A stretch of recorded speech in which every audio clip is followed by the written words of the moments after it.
আসসালামু আলাইকুম, আমন্ত্রণ বাংলাদেশের সংবাদে, সাথে আছে সিফাত শারমিন। শুরুতেই বিআরবি কেবল সংবাদ শিরোনাম। ৬ ঘন্টার চেষ্টায় বনানীর ভয়াবহ আগুন নিয়ন্ত্রণে ১২ মরদেহ ও আহত ৬৮ জন উদ্ধার। হতাহতদের খোঁজে ২২ তলা ভবনে তল্লাশি চালাচ্ছে ফায়ার সার্ভিস। চট্টগ্রাম, যশোর ও মাদারীপুর সহ সারা দেশে সড়ক দুর্ঘটনায় অন্তত ২৩ জন নিহত, আহত ৭০ জনের বেশি। নিরপরাধকে হয়রানি নয়, প্রকৃত অপরাধী যেই হোক ব্যবস্থা নেওয়ার নির্দেশ প্রধানমন্ত্রীর। র্যাবের প্রতিষ্ঠা বার্ষিকীতে সদর দপ্তর পরিদর্শন। প্রধানমন্ত্রীর কণ্ঠে বাকশালের প্রশংসা দেশের জন্য অশনি সংকেত, বললেন মির্জা ফখরুল। ধীর স্থির নয়, কঠোর আন্দোলনের হুঁশিয়ারি ডক্টর কামালের। দেখছিলেন বিআরবি কেবল সংবাদ শিরোনাম, এবারে বিস্তারিত। রাজধানীর বনানীতে বহুতল ভবন FR টাওয়ারে ভয়াবহ অগ্নিকাণ্ডে এখন পর্যন্ত ১২ জনের প্রাণহানির খবর পাওয়া গেছে। আহত হয়েছে অর্ধশতাধিক মানুষ। ভবন থেকে নামতে গিয়ে হতাহত হয়েছেন অনেকে। এখনও আটকে আছেন বেশ কিছু মানুষ। আগুন নিয়ন্ত্রণে ফায়ার সার্ভিসের ২১টি ইউনিট ছাড়াও সেনাবাহিনী, নৌবাহিনী ও বিমান বাহিনীর সদস্যরা কাজ করছেন সমন্বিতভাবে। আহতদের ঢাকা মেডিকেল ও কুর্মিটোলা জেনারেল হাসপাতালে ভর্তি করা হয়েছে।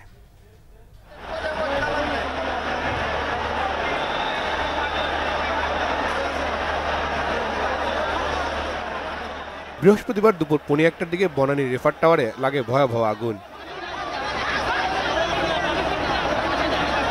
কেউ কিছু বুঝে ওঠার আগে কিছুক্ষণের মধ্যেই আগুন ছড়িয়ে পড়ে ২২ তলা ভবনটির বিভিন্ন তলায়। মুহূর্তেই ধোঁয়ায় আচ্ছন্ন হয়ে পড়ে ভবনটির সহ আশপাশের এলাকা।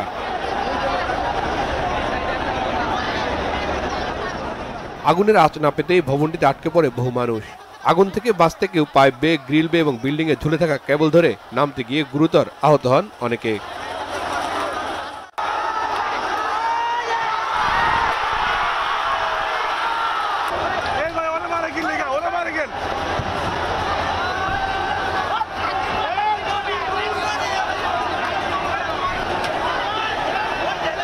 ভবন থেকে লাফ দিয়ে জীবন বাঁচাতেও চেষ্টা করেন কেউ কেউ।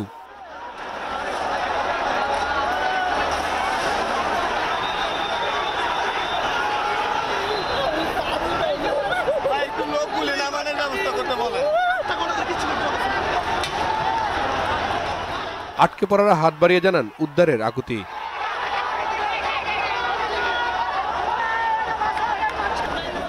ভয়াবহ আগুন নিয়ন্ত্রণে একে একে ছুটে যান ফায়ার সার্ভিসের কর্মীরা।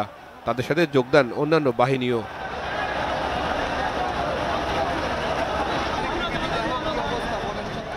দ্রুত আগুন নেভাতে ছুটে আসে দুটি হেলিকপ্টারও। এরপরও পুরোপুরি নিয়ন্ত্রণে আসেনি এফ টাওয়ারের আগুন।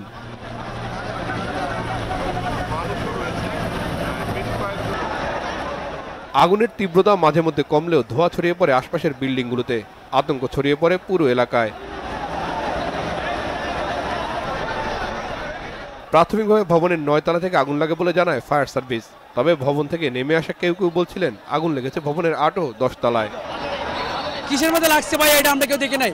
আমি আসছিলাম ওই টাওয়ারে ছিলাম, ওই টাওয়ারে ১৯ তলা ছিলাম। তখন আগুন দেখে আমি দৌড়ে এলামছি। আগুন দেখে দৌড়ে এলাম, ওই দিক দিয়ে আস্তে আস্তে আগুন বেরিতেছে। তারপরে থেকে মনে করেন ফায়ার সার্ভিস আসতে দেরি হয়েছে। হ্যাঁ, মানুষ অনেক মানুষ ছিল। ১০ তলায় লাগছে, ১০ তলায় লাগছে। ১২ তলা থেকে লোক আমি নিজে নামাইছি, ৪টা লোক। সামনে থেকেই আমার দেখার মধ্যে ৫-৬ জন লোক লাফ দিয়ে পড়ে, তাদের কন্ডিশন আই ডোন্ট নো। আমার সাথে আমার ২-৩ জন কলিগ ছিল, আর বাকিগুলোকে আমি আর খেয়াল করতে পারিনি যে তারা পিছনে নাকি সামনে নাকি নিচে নামলো, বুঝতে পারিনি। আগুন লাগার প্রায় ৭ ঘন্টা পর তা নিয়ন্ত্রণে আনতে সমর্থ হয় ফায়ার সার্ভিস। এরপর শুরু হয় ভবনের ভেতরের উদ্ধার তৎপরতা। এ সময় বেশ কয়েকটি মরদেহ বের করেন ফায়ার সার্ভিসের কর্মীরা। এটা ৬ উন্নীত হলো আর কি, আরো থাকতে পারে ভিতরে, বলা যায় না। কারণ আমাদের সার্চ করার যখন শুরুতেই গেছে তখনও আপনার অনেক ভিতরে ধোঁয়া ছিল, যার কারণে অতটুকু সহজভাবে প্রত্যেক জায়গায় প্রত্যেক কর্নারে তারা ঢুকতে পারে নাই। এখন যখন ধোঁয়াটা বের হয়ে যাবে, তারপরে প্রত্যেকটা কর্নারে কর্নারে ঢুকলে হয়তো মানুষ ভীত সন্ত্রস্ত হয়ে অনেক কর্নারে ঢুকতে পারে, টয়লেটের ভিতরে ঢুকতে পারে। এফআর টাওয়ারে আগুন লাগার ঘটনায় আহতদেরকে চিকিৎসা দেওয়া হচ্ছে ঢাকা মেডিকেল, কুর্মিটোলা সহ রাজধানীর বিভিন্ন হাসপাতালে। রিশান নাসরুল্লাহ, বাংলা ভিশন, ঢাকা। দর্শক, বনানীর আগুনের সংবাদ সংগ্রহে আছেন আমাদের সিনিয়র রিপোর্টার জিয়া খান। আমরা এখন সরাসরি কথা বলবো তার সাথে। যে আগুন পুরোপুরি নিয়ন্ত্রণে এসেছে কিনা এবং হতাহতদের সংখ্যা সম্পর্কে কোনো বক্তব্য পেয়েছেন কি?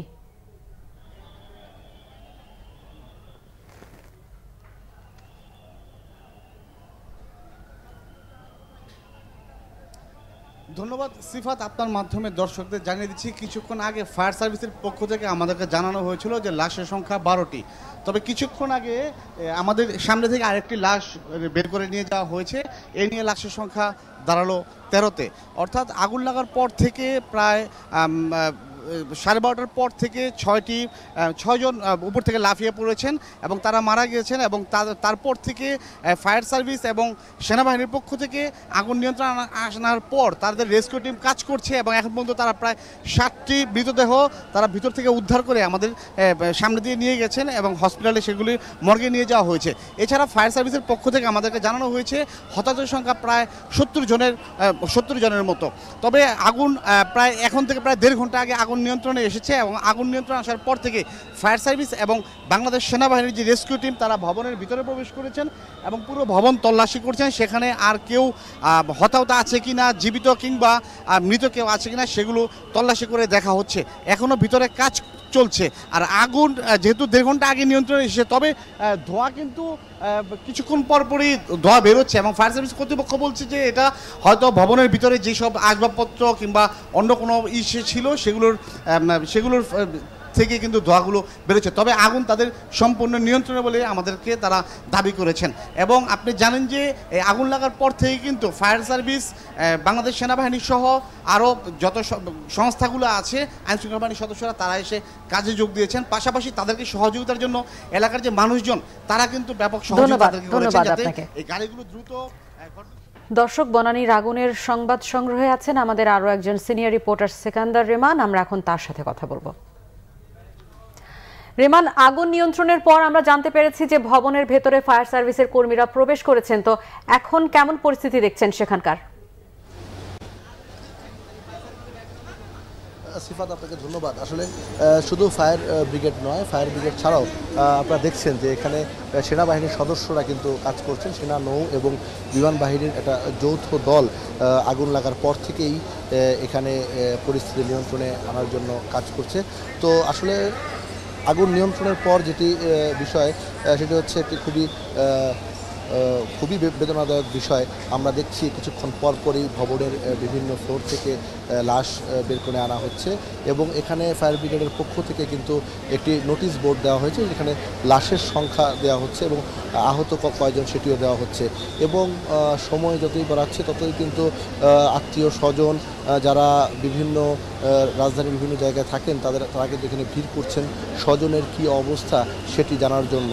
আসলে ফায়ার ব্রিগেড কর্মীরা এবং অন্যান্য সংস্থা যারা এখানে কাজ করছেন তারা এই মুহূর্তে সবচেয়ে বেশি গুরুত্ব দিচ্ছে যারা আহত আছেন তাদেরকে চিকিৎসা দেওয়ার বিষয়টি এবং ভবনের আগুন পুরোপুরি নিয়ন্ত্রণে এনে তারা আজকের এই যে অভিযান এটি শেষ করার জন্য তারা এখন চেষ্টা করে যাচ্ছেন। যত দ্রুত সময় সম্ভব তারা সেটি করবেন বলে আমাদেরকে জানিয়েছেন। আরেকটি বিষয় বলি, সেটা হচ্ছে যে এর আগের সংবাদগুলোতে আমি বলছিলাম যে আসলে উৎসুক জনতা, এই যে কামাল আতাতুর্ক বনানী রাস্তার যে দুপাশে বিপুল সংখ্যক সাধারণ মানুষ এখানে ভিড় করছেন, যে ভিড়ের কারণে কিন্তু আইন শৃঙ্খলা রক্ষাকারী বাহিনী এবং ফায়ার ব্রিগেড সহ অন্যান্য বাহিনীর সদস্যদের কাজ করতে অনেকটা হিমশিম খেতে হয়। আর আরেকটি বিষয়, এই ফায়ার ব্রিগেডের পক্ষ থেকে আমাদেরকে জানিয়েছেন, আমরা তাদের সাথে কথা বলেছিলাম, বারবারই কথা বলার চেষ্টা করছি, যদিও তারা কাজ করছেন, তারা আমাদেরকে কিছুক্ষণ পরপর ব্রিফ করছেন। তারা জানিয়েছেন যে আসলে এই ভবনটি এবং এই ভবনটির দুপাশের যে ভবনগুলো রয়েছে সেগুলো আসলে কতটা বিল্ডিং কোড মেনে তৈরি করা হয়েছে সেটি আসলে একটি প্রশ্ন সাপেক্ষ বিষয়। যদিও এই ভবনে আটকা পড়েছিল এমন বেশ কয়েকজন সঙ্গে আমার কথা হয়েছে, তারা আমাদেরকে জানিয়েছেন যে এর আগেও বেশ কয়েক বছর আগে একই ভবনে আগুন লাগে, যদিও সেই সময় সেই আগুনে হতাহতের কোনো ঘটনা ঘটেনি, তবে আগুনটি বড় আগুন ছিল। এরপরও একই ভবনে আবারও আগুন লাগলো। এই ভবনের ফায়ার সেফটির ব্যবস্থা কী ছিল বা আশেপাশের ভবনগুলোর ফায়ার সেফটির কী ব্যবস্থা সেটি এখন তদন্তে বেরিয়ে আসবে। এরই মধ্যে ফায়ার ব্রিগেডের পক্ষ থেকে তদন্ত কমিটি গঠন করা হয়েছে এবং যেটি দ্রুততম সময়ের মধ্যে তারা এটি এবং যখন আপনার সাথে কথা বলছি তখন আপনারা দেখছেন যে বিল্ডিংয়ের গ্লাস ভেঙে পড়ছেন। আইন শৃঙ্খলা রক্ষাকারী বাহিনীর সদস্য তারা আমাদেরকে সরিয়ে দিচ্ছে এখান থেকে। এখানে গ্লাস ভেঙে পড়ছে এবং ভবনের সামনেই তাদের কাজ করতে এবং গণমাধ্যম কর্মীদের কাজ করতে অসুবিধাই হচ্ছে। ভেতরে কিন্তু আসলে এখনও লাশ আছে এবং ভেতর থেকে লাশ নামিয়ে নিয়ে আসা হচ্ছে। এখন সিফাত, আপনি দেখতেই পাচ্ছেন এখানে কিন্তু গ্লাসগুলো ভেঙে পড়ছে এবং এখানে যারা ছিলেন সেনাবাহিনীর সহ ফায়ার ব্রিগেডের কর্মীরা এবং আমরা গণমাধ্যম কর্মীরা আমরা সবাই কিন্তু এখানে আছি এবং ঝুঁকিপূর্ণভাবেই এখানে কাজ করতে হচ্ছে। এখানে মানুষের যানবাহনের একটি নিরাপত্তার ব্যবস্থা নেওয়া হচ্ছে আইন শৃঙ্খলা রক্ষাকারী বাহিনীর পক্ষ থেকে এবং সেনাবাহিনীর পক্ষ থেকেও কিন্তু এখানে যথেষ্ট ব্যবস্থা নেওয়া হচ্ছে। তো এই হচ্ছে মাইকিং হচ্ছে, আপনারা লক্ষ্য করছেন মাইকিং হচ্ছে এবং উৎসুক যে মানুষ যাদের কথা বলছিলাম তাদেরকে কিন্তু সরিয়ে দেওয়া হচ্ছে। বারবার বলা হচ্ছে তাদেরকে সরিয়ে যাওয়ার জন্য, কিন্তু তাদের কারণেই মূলত এখানে কাজ করতে অসুবিধা হচ্ছে বলছেন এই যে সেনা কর্মকর্তারা আপনারা দেখছেন সরিয়ে দিচ্ছে। তারা বলছেন যে এখানে থাকাটা ততটা নিরাপদ নয়, সাধারণ মানুষদেরকে সরিয়ে দেওয়ার জন্য তারা আপ্রাণ চেষ্টা করছেন। যে কোনো সময় নিচে যারা উৎসুক মানুষ তারা নিজেরাও বিভিন্ন সময় আহত হতে পারে, তাই তাদেরকে সরিয়ে দেওয়া হচ্ছে। এখানে সেনাবাহিনী, পুলিশ সহ র্যাবের সদস্যরা এখানে কাজ করছেন আইন শৃঙ্খলা পরিস্থিতি নিয়ন্ত্রণের জন্য। আর ভবনের ভেতর থেকে কিন্তু লাশ বের করা হচ্ছে এবং এখানে যে বোর্ডটি দেওয়া হয়েছে সেখানে কিন্তু সবশেষ 13টি লাশ মানে 13টি মরদেহ এর মধ্যে বের করা হয়েছে। 13 জন মানুষ মারা গেছেন এবং 70 জন আহত অবস্থায় আছে বলে ফায়ার ব্রিগেডের যে অফিসিয়াল যেই তারা যেখানে বোর্ডটি দিয়েছে সেই বোর্ডে তারা লিখে দিয়েছেন। তো এই হচ্ছে বনানীর আগুনের সবশেষ অবস্থা। সিফাত, ধন্যবাদ রেমান, আপনিও সাবধানে থাকবেন। রেমান জানাচ্ছিলেন বনানীর এফআর টাওয়ারের এই মুহূর্তের পরিস্থিতি। এখন আমরা আগুনে আহতদের নেওয়া হয়েছে ঢাকা মেডিকেল কুর্মিটোলা সহ রাজধানীর বিভিন্ন হাসপাতালে। কুর্মিটোলা জেনারেল হাসপাতালে আছেন রিপোর্টার এস এম ফয়েজ, তার সাথে কথা বলবো। ফয়েজ, কুর্মিটোলা হাসপাতালে এ পর্যন্ত কতজনকে আনা হয়েছে এবং তাদের অবস্থা কেমন দেখছেন আপনি?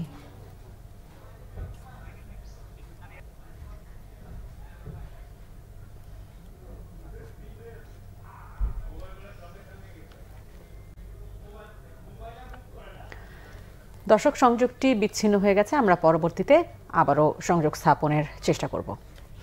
সুশাসনের অভাবে বারবার বিভিন্ন জায়গায় অগ্নিকাণ্ডের ঘটনা ঘটছে, আর পুরান ঢাকার কোথায় কি ধরনের কেমিক্যাল আছে তা কোন সংস্থার কাছে সঠিক তথ্য নেই। অগ্নি ঝুঁকিমুক্ত এই নিরাপদ পুরনো ঢাকা শীর্ষক গণশুনানিতে এমন মন্তব্য করেন বিশ্লেষকরা।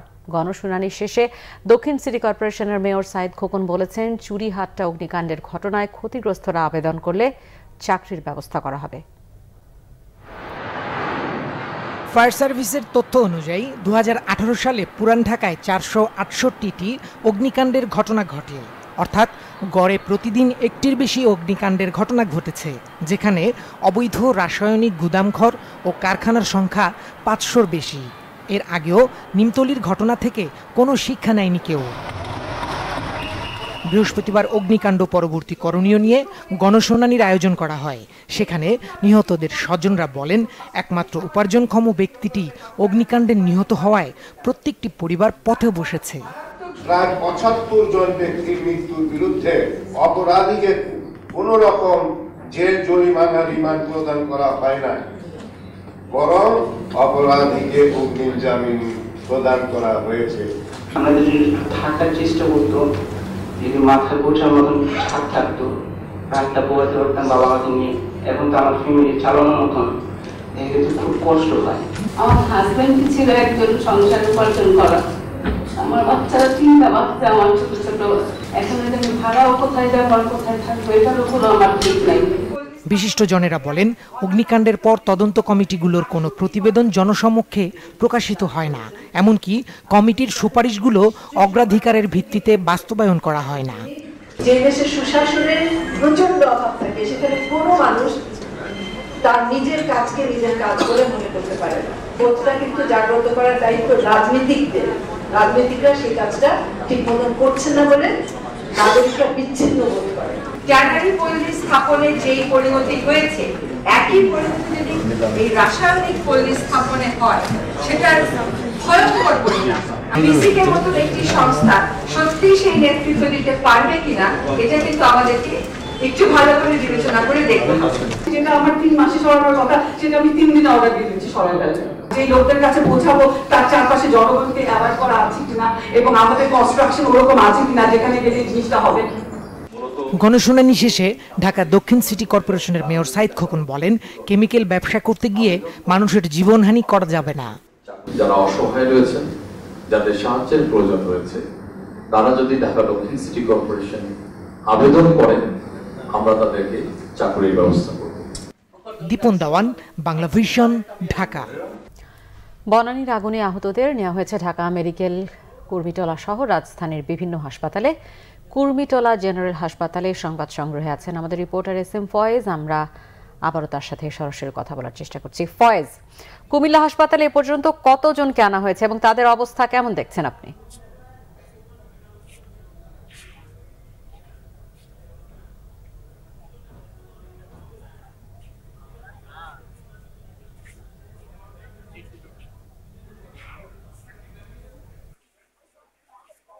আমি এই মুহূর্তে কুর্মিটোলা জেনারেল হাসপাতালে আছি। সেখানে বনানীতে আগুনে যে আহত হয়েছে তাদের 40 জনকে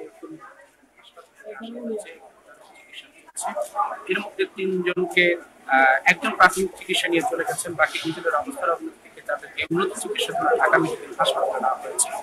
উন্নত চিকিৎসার বিষয়ে সরকারের পক্ষ থেকে আশ্বাস দেওয়া হয়েছে যে তাদের চিকিৎসার ব্যাপারে সব ধরনের ব্যবস্থা করা হয়েছে। কুর্মিটোলা হাসপাতালের পরিচালক যেমনটা জানিয়েছেন যে এখানে আগুনে আহত যারা আসছেন তারা বেশিরভাগই ধোঁয়ায় দমবন্ধ অবস্থায় আসছেন, তাদের চিকিৎসা চলছে এবং তাদের চিকিৎসার সব ধরনের ব্যবস্থা করছে তারা। চিকিৎসকরা আপ্রাণ চেষ্টা করছেন তাদেরকে সুচিকিৎসা দেওয়ার জন্য।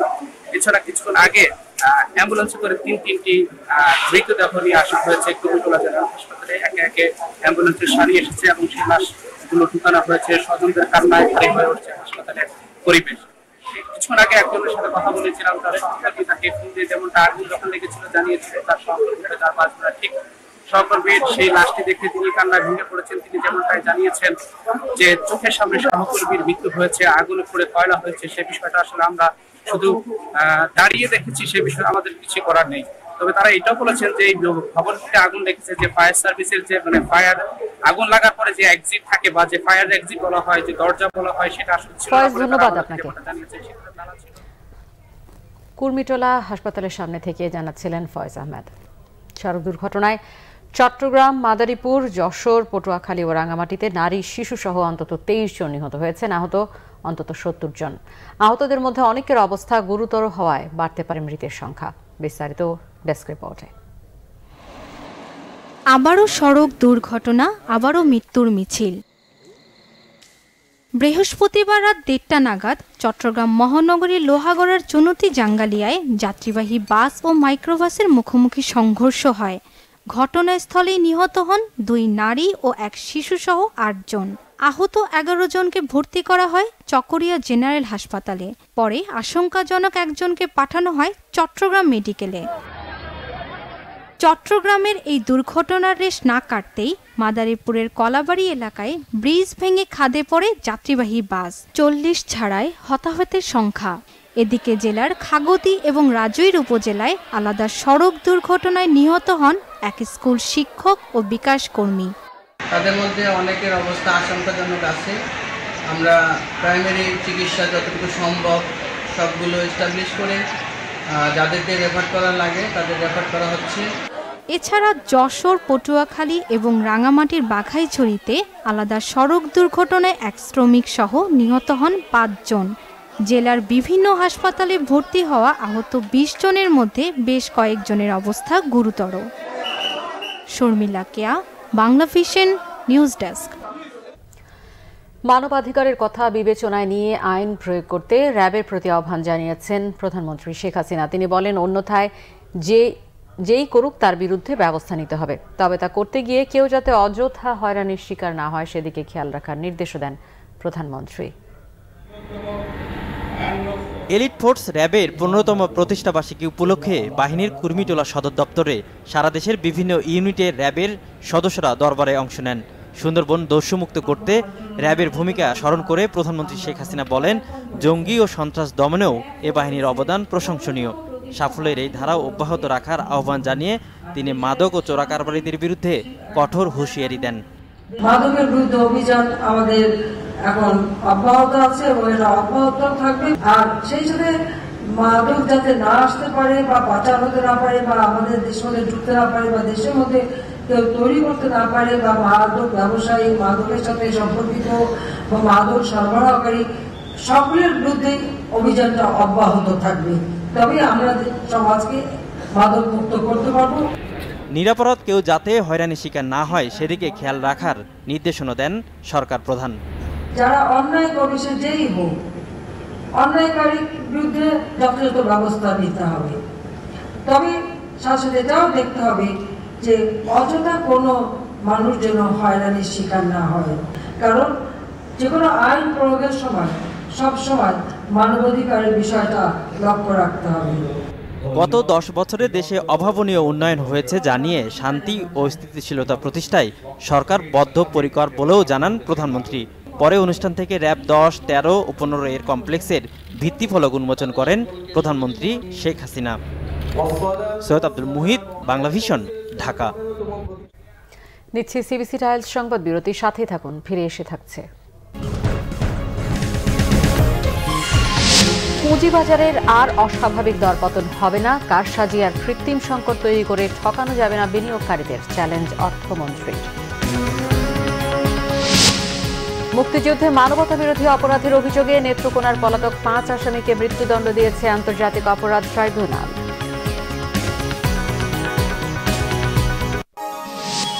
আপনারা দেখছেন বাংলা ভিশন সংবাদ। স্বাগত আরেকবার বাংলা ভিশন সংবাদে। পুঁজিবাজারের দরপতন যেন অস্বাভাবিক পর্যায়ে না যায় সে বিষয়ে সচেষ্ট আছেন বলে বিনিয়োগকারীদের আশ্বস্ত করেছেন অর্থমন্ত্রী আহমদ মুস্তফা কামাল। সূচকের দরপতন আর কতটা নিচে নামতে পারে তা দেখার চ্যালেঞ্জও ছুড়ে দেন তিনি। বিনিয়োগকারী ও উদ্যোক্তা কনফারেন্স অর্থমন্ত্রী জানান, 2-4 জন মানুষ মিথ্যা তথ্যের মাধ্যমে গুজব ছড়ায়, তাদের কথায় বিশ্বাস না করে জেনে শুনে বুঝে বিশ্বস্ততার সাথে বিনিয়োগ করতে হবে। তিনি জানান, বারবার ঠকার পরও বিনিয়োগকারীরা এখনও বুক ভরা আশায় আছেন। এই অবস্থায় আর কাউকে যাতে ঠকতে না হয় সে ব্যাপারে সরকার সজাগ বলে জানান তিনি। সরকারের প্রতি আস্থা রাখার আহ্বান জানিয়ে অর্থমন্ত্রী বলেন, অর্থনৈতিক অগ্রগতির স্বার্থে পুঁজিবাজারের দিকে নজর রয়েছে তার। এ ব্যাপারে নতুন বাজেটে গঠনমূলক পদক্ষেপ নেওয়া হবে। পুঁজিবাজারে কৃত্রিম সংকট তৈরি করে কেউ যেন ফায়দা হাসিল না করেন সে ব্যাপারে সতর্ক থাকার পরামর্শ দেন অর্থমন্ত্রী। পুঁজিবাজারে মূলধনের চেয়েও বিনিয়োগ শিক্ষা জরুরি উল্লেখ করে জেনে বুঝে বিনিয়োগের আহ্বান জানান অর্থমন্ত্রী।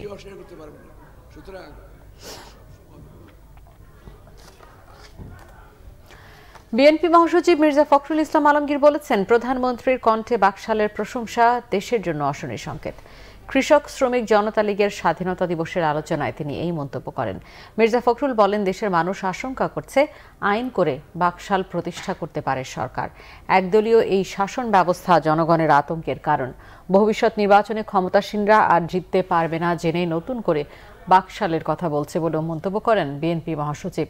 একই অনুষ্ঠানে জাতীয় ঐক্যফ্রন্টের শীর্ষ নেতা ও গণফোরামের সভাপতি ডক্টর কামাল হোসেন বলেছেন, ধীর স্থির আন্দোলনে আর চলবে না, এবার হবে কঠিন আন্দোলন। দ্রুততম সময়ের মধ্যে পুনর্নির্বাচন দিতে সরকারের প্রতি আহ্বান জানান ডক্টর কামাল। মুক্তিযুদ্ধে মানবতা বিরোধী অপরাধের অভিযোগে নেত্রকোনার পলাতক 5 আসামিকে মৃত্যুদণ্ড দিয়েছে আন্তর্জাতিক অপরাধ ট্রাইব্যুনাল।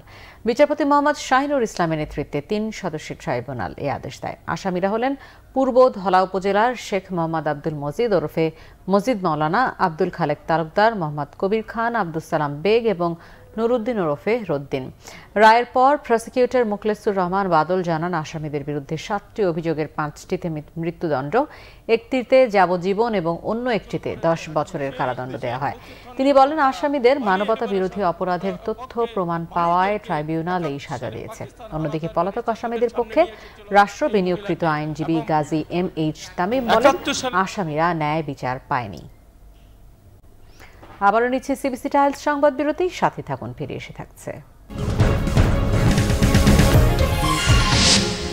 বনানীর বহুতল ভবনের আগুনের খবর গুরুত্ব পেয়েছে আন্তর্জাতিক গণমাধ্যমে।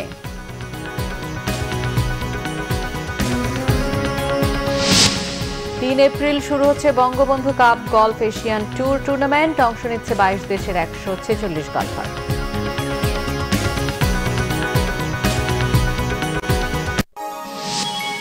আপনারা দেখছেন বাংলা ভিশন সংবাদ। আবারও স্বাগত বাংলা ভিশন সংবাদে। আমি জুয়েলার্স আন্তর্জাতিক সংবাদ।